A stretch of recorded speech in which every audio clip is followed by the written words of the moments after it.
So I'm speaking with Shai Parnes, a spokesperson for the Israeli human rights organization B'Tselem. And on August 5th, B'Tselem released a report titled Welcome to Hell, the Israeli Prison System as a Network of Torture Camps. Shai, thank you for taking time from your important and courageous work in Israel to share the results of this investigation with our viewers. Can you paint a broad strokes picture of what the report reveals and maybe share a couple examples? Sure. Good morning, Alan. Thank you for inviting me. So the report, Welcome to Hell, contains 55 testimonies of all released Palestinian detainees from the entire region, Gazans, West Bankers, from East Jerusalem, and even for Israeli Palestinian citizens.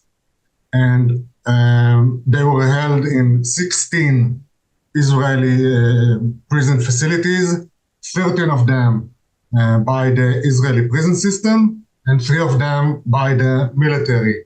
So we're talking both genders in these 55, and the youngest is 16 when the oldest is 65.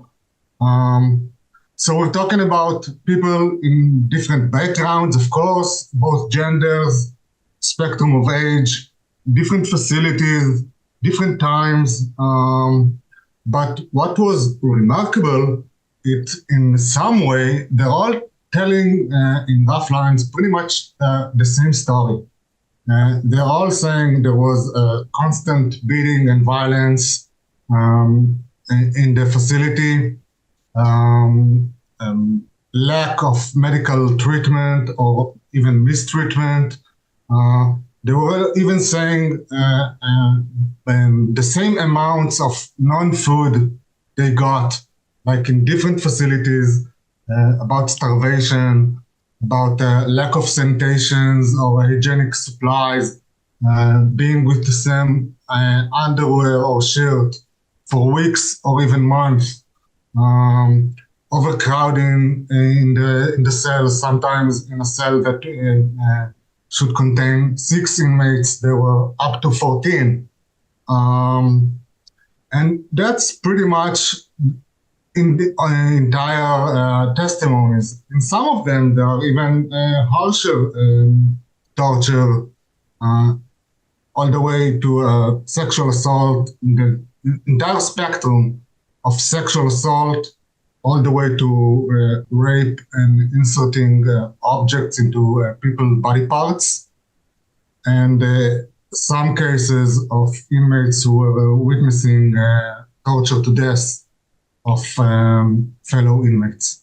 The report describes vividly people dying over 12, 24 hours in front of their cellmates while their cellmates demanded care, begged for care, and the prison authorities were very aware that these people were dying. So maybe you could talk about that. So if we will zoom out just for a second, it is 60 Palestinians detainees died while being held in Israeli authorities from October 7th.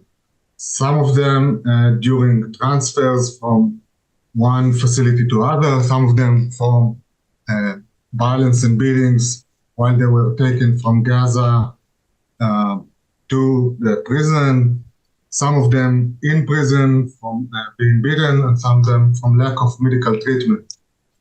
In the report, there's 3 cases that we followed and investigate.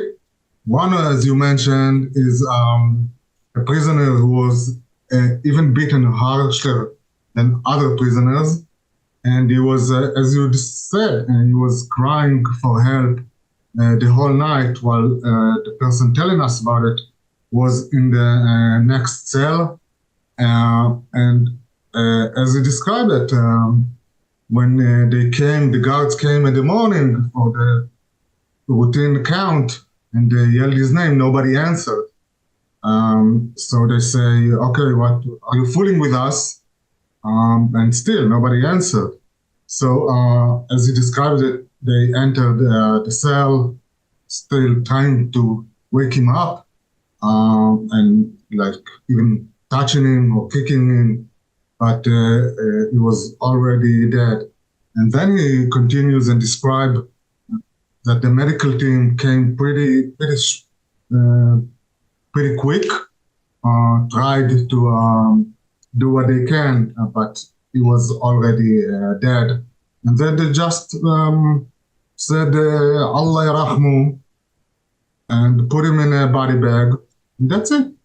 Another thing that struck me in the report is how frequently and how brutally prisoners were beaten. Can you talk about just how pervasive and how brutal the beatings are in these centers? It's pretty much constant, or they beat whenever they want.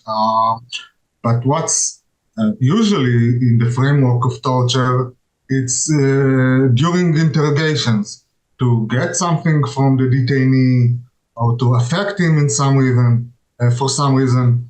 But what we've seen, it's they don't even interrogate those people. Vast majority of the detainees we spoke with were released without any legal procedure. They weren't charged with anything, and they were released. So even by the Israeli authorities, the vast majority of them did nothing, but they were still beaten because that's what the Israeli prison system has become a network of torture camps. Your report concludes with, and I'm going to read this, this reality is unacceptable and fills us, Israelis and Palestinians who believe in justice, freedom, and human rights with shame, anxiety, and rage. Can you talk about that, why it's so important from your perspective? Yeah, obviously, torture is prohibited and forbidden under any circumstances in the international humanitarian law. Every human being, no matter of his actions, is entitled to be treated as a human being, no matter his race, gender, and his action.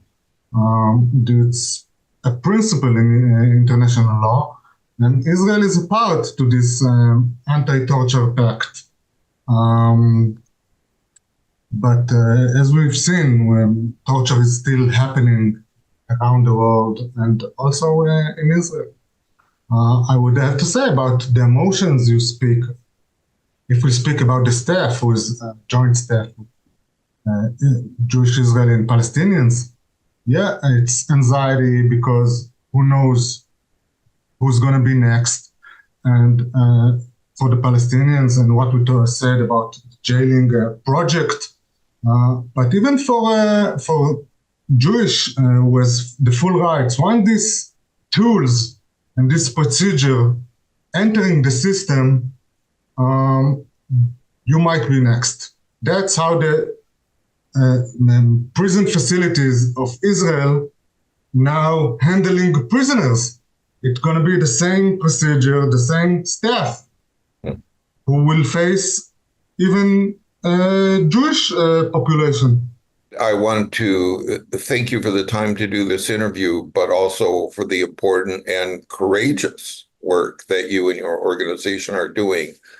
Can you tell our viewers your website where they can find this report and learn more about B'Tselem, and anything else you want to say before we end? Yeah, sure. B'Tselem.org. Our all investigations and reports are published both in English, Hebrew, and Arabic. You can follow us on Twitter, Instagram, Facebook, and visit our YouTube channel, and help us protect human rights in the area. Okay, thanks again. Thank you.